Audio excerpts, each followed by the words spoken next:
Mas e quando nós falamos sobre a rebeldia dos nossos filhos? Como criá-los e educá-los num tempo em que muitos pais dizem sim para tudo? E essa coisa maluca deles se espelharem em seus ídolos e até seguirem seus hábitos ruins, aqueles de sexo, drogas e rock and roll. Bom, quem fala sobre o tema, que vai soar como uma guitarra para lá de afinada aos seus ouvidos, é o psicólogo, nosso parceiro de tantos anos, meu querido amigo Alessandro Viana. Ale, obrigado mais uma vez por estar aqui com a gente. Prazer estar contigo mais uma vez. Mas porque depois que acabou aquele nosso quadro, que você era o titular... Opa, que coisa boa ouvir isso. Como é que era? Conselheiro sentimental. Conselheiro sentimental. Isso. Aí você não veio mais, mas agora está vindo. Mas estou aqui ainda mais o privilégio no dia do rock. Eu sou fãzão de rock, né? Somos, né? Somos. Ale, essa história do não é uma palavra que tem bastante força, a gente sabe. E muitos pais aboliram essa palavra do vocabulário. Sim. Isso é uma coisa muito complicada. Como é que você pode dizer na medida certa o não? Olha, Rony, o não, essa palavrinha assim tão pequena, mas às vezes tão dura, ela é extremamente importante para o nosso crescimento. Quantas vezes você e eu ouvimos quase que diariamente o não, e o não nós interpretamos como uma barreira transponível, e é isso que de alguma maneira faz com que a gente siga e nos faz crescer. Então, não para o pai deve ser dito sempre, de uma forma com amor, obviamente, mas com firmeza. A criança precisa do não para construir, para agregar a sua personalidade. É fundamental o não nessa construção. Agora, também tem sim para tudo. Isso é muito complicado. Na educação de um filho também não é uma boa estratégia, né? Não. Eu acho que assim, a gente tem que sempre privilegiar o equilíbrio. Só que hoje eu percebo a família um pouco descaracterizada nas questões dos limites, naquela questão de impor algumas regras que são importantes. São regras que vão ser necessariamente pré-estabelecidas para a vida, e a vida vai cobrar esse tipo de padrão.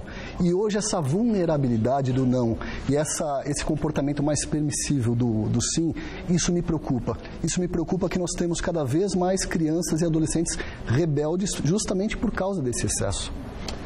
Bom, uma outra coisa. Os pais dizem o seguinte, eu não falo não porque a gente fica mais amigo da criança, tem muito disso, né? Os pais hoje trabalham fora e eu acho que eles tentam compensar esse tempo perdido, que eu não acho que seja perdido, mas eles perdem, de certa forma, na cabeça deles, o posto de pais. E aí a autoridade vai embora. Eu não sei como resolver esse impasse. Rony, vamos partir do princípio, né, que é importante que a criança ela tenha uma referência de segurança. E essa segurança vem do pai e da mãe. O que eu percebo hoje? Obviamente, hoje os pais estão cada vez mais envolvidos com as questões profissionais, cada vez mais entorpecidos por essa loucura que nós vivemos, incluindo a tecnologia, né, que consome o tempo, está todo mundo hoje na tecnologia. E na hora de colocar o não, o que vem presente, Rony? Vem a culpa. A culpa por quê? O pensamento dos pais, isso eu posso te falar assim, rotineiro, porque eu atendo esses pais que sofrem.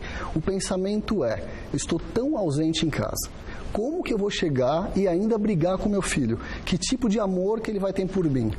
E aí eu brinco com esses pais, eu falo assim, existem dois tipos, se é que eu posso dizer, de se demonstrar o amor.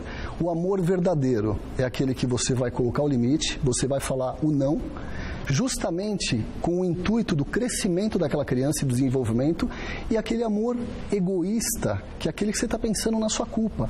Este é o amor errado. Então eu percebo que todo esse movimento do sim, essa insistência e essa fragilidade vem principalmente por essa questão de culpa. Só que aí também vale ressaltar qualidade versus quantidade.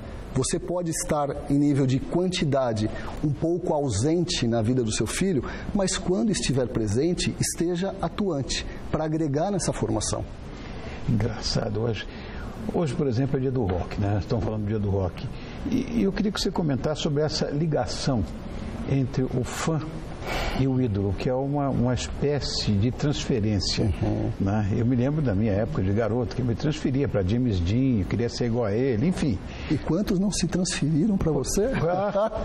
Tenho certeza disso. Oh, meu Deus. Quais são os prós e os contras de um adolescente se espelhar, num rockstar?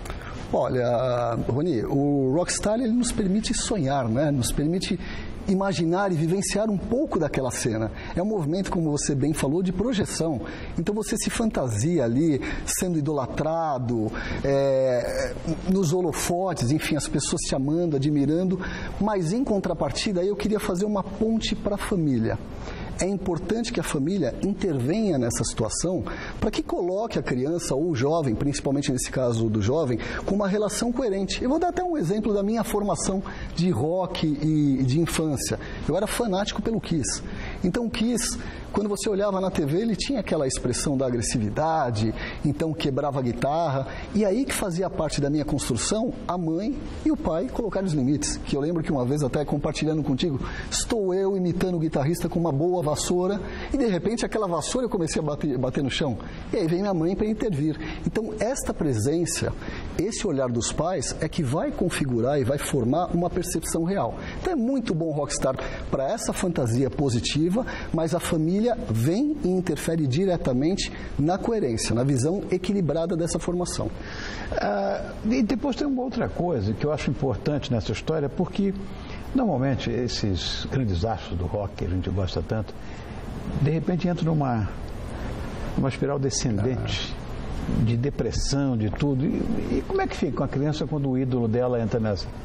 Então, se essa criança não tem essas referências, né, por isso que eu sempre insisto, e já no Conselheiro a gente falava também sobre família. Se ela não tem essas referências, a grande referência dela vai ser aquilo que ela se espelha, que é o Rockstar. E ela vai, de alguma forma, cada vez mais se espelhando. E muitos daqueles movimentos, que às vezes são teatrais, né? Eles são introjetados pelo adolescente. E ele vai ter aquele comportamento como uma regra na vida dele. Exato. O que é um grande perigo. E nesse pacote todo, Rony, vem o álcool, vem a droga, vem, enfim, depressão, vem todo um pacote ruim que a gente sabe que é real. E veja você, que não são 2 nem 3, mas um time muito grande desses casos de mortes, né, envolvendo as grandes estrelas da música. Sim. E aqueles hábitos ruins, vamos dizer, sexo, drogas e rock and roll, que é uma coisa que normalmente vem junto com essa história. Como é que a gente pode orientar os filhos para que eles vejam a música de uma outra maneira, como um porto seguro, e não como uma porta aberta para esses, enfim, devaneios, esses maus hábitos, se cabe isso? Sabe, eu acho que hoje o que está faltando no dia a dia, Rony, uma coisa que nós tínhamos e era frequente, aquele almoço aos domingos com a família, o jantar da família, em que tem aquela lavagem de roupa suja, aquele tira-teima, porque através desses momentos você começa a conhecer e entender os pensamentos dos seus filhos, né? A partir desse momento você consegue perceber se ele está triste, se ele está revoltado, se ele está sofrendo. Hoje não tem mais. O que nós estamos vendo? As crianças, os jovens, alienados nos seus computadores, nos seus tablets, celulares, e a família, os pais, na verdade, de certa forma acomodados com esse cenário, porque bem ou mal a criança está numa pseudo-segurança, ou seja, ela está dentro de casa, ali no computador, não temos o menor risco, o que não é verdade. Então essa interferência, essa proximidade, essa insistência daquele jantar, daquele almoço em família, a gente tem que retomar. Isso é fundamental. Às vezes me preocupa, Rony, particularmente, porque eu percebo que nós estamos num processo, na questão de educação, involutivo. Então nós vemos... Eu estava conversando com o Newton agora, lá na produção, exatamente sobre isso, nessa involução. Você não pode mais nada. Eu tomava umas palmadas da minha mãe, que eu era um terror, não fiquei neurótico, não tenho problemas maiores e tudo. Hoje, se você encostar a mão na criança, vai preso, que ela vai e denuncia o pai. Eu não sei o que está acontecendo, batem no professor. Gente, e o negócio que você falou, Ale, eu sempre tive consciência disso, uma coisa que, não sei, uma coisa minha, pessoal, sei lá, um insight, vai. Uhum. Eu nunca deixei de almoçar com eles. Eu tinha guarda. Eu era pai com guarda. Porque é na mesa mesmo, como você falou, que aparece tudo. Exatamente. É ali. Então, tive que abrir mão de certas coisas, a minha atividade profissional. Mas eu acho que isso é bom que todos os pais que estejam te vendo agora acreditem em você, porque aqui tem uma experiência vivencial. E deu certo. Deu certo. É isso. É na hora do almoço, na hora do jantar, mesmo. Sabe por quê, Rony? Na hora que o seu filho tem algum comportamento rebelde e você vai chamá-lo apenas naquele momento, naturalmente, por um processo de preservação, ele vai se defender. Então ele vai tentar argumentar, eventualmente se safar, mentir, para sair daquele cenário. Só que na hora do almoço, na hora do jantar, é o momento que você está desarmado, é o momento que tem leveza. E é ali que a gente consegue abrir o coração e é ali que a gente tem as informações mais sutis e os comportamentos mais profundos vivenciados pelas crianças e pelos jovens. Que hoje, este comportamento simples que você tinha dentro de uma rotina, ele está ausente. Aí essa é a evolução que nós estamos falando. Por que nós estamos vendo hoje as crianças, os jovens, afrontando professores? Tantas agressividades. É por causa desse pacote. Por causa do que nós falamos agora, da culpa, da falta do limite, da falta desse abraço familiar que deve ser retomado urgentemente. Também acho. Essa coisa, você está falando com o filho, está nem aí, vira as costas para você, vai embora, ainda vai reclamando. Isso é uma coisa impensável para a minha geração. Sim. E hoje é o que mais existe. E muitos casos de depressão, que eu estava falando com você, levam o cara ao uso de drogas. Sim. E isso é tranquilo. Ou será que é o contrário? Não sei se... Rony, uma coisa leva a outra nessa sequência e vice-versa, porque às vezes no movimento de depressão a pessoa foge, se aliena para algo que entorpece, que pode ser o álcool ou as drogas, ou no momento das drogas, isso neurologicamente, o neurologista obviamente explicaria muito melhor que eu, o excesso, o uso das drogas na verdade, o excesso de álcool promove um estágio de depressão também. Então, assim, é um caos, né? É um caos e a base de tudo isso, insistindo mais uma vez, tem a família por trás.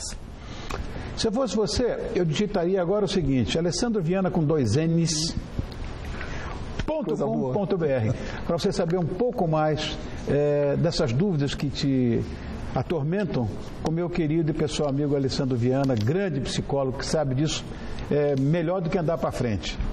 E eu agradeço muito a você, meu irmão, mais uma vez, pelo seu carinho com a gente, com o nosso programa, e se dispor até aqui para falar dessa história. Te agradeço demais, estava morrendo de saudade de você, da sua produção, e viva o Dia do Rock. Viva! Obrigado, Ale. Obrigado, um prazer. Obrigado.